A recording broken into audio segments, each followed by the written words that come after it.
So this is a spinal fluid test which is showing the level of certain proteins that are associated with the brain disease in Alzheimer's disease. The fact that some individuals can have this pathology and never express it as a dementia is one of the reasons that I think there's been a lot of interest in this paper, because it raises a real ethical dilemma. Should people want to know this information when it may never express itself? On the other hand, in some people it will. And another part of the study was that in individuals who actually were beginning to have concerns about their short-term memory and who on tests actually showed that their memory was not normal for age, then the presence of these protein levels was very powerful in predicting who was going to actually express the disease and become Alzheimer's dementia. In this particular study, they did show that if you had some symptoms, this was very powerful in predicting that you would progress over the next few years. That's a different group.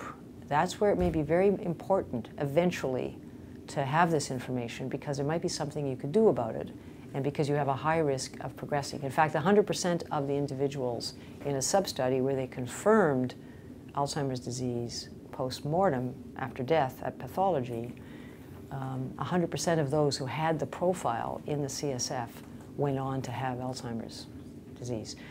So the dilemma right now is that we actually don't have an effective treatment to prevent progression of the disease.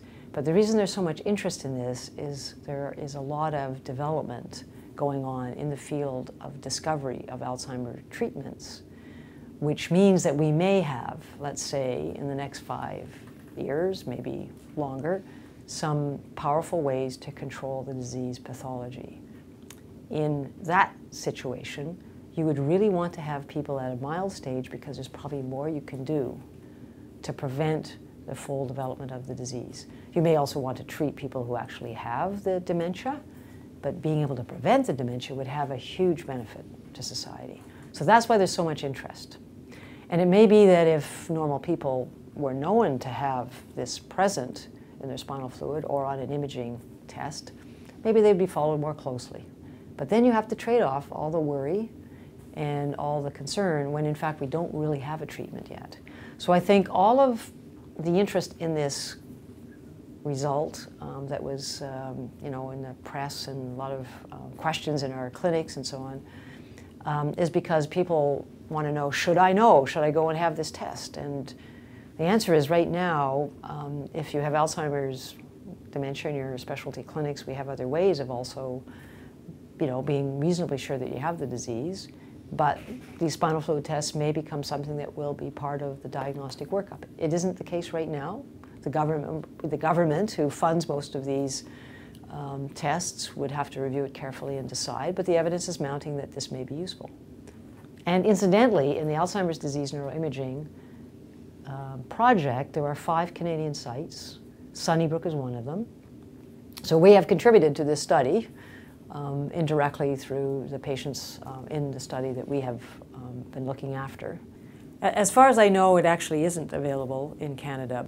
However, it could easily be made available. I think the real issue is why and what would you do with it. And right now, there is no effective treatment to stop progression of Alzheimer's disease. We're working toward that, but it's not available. So do we want to have that information now?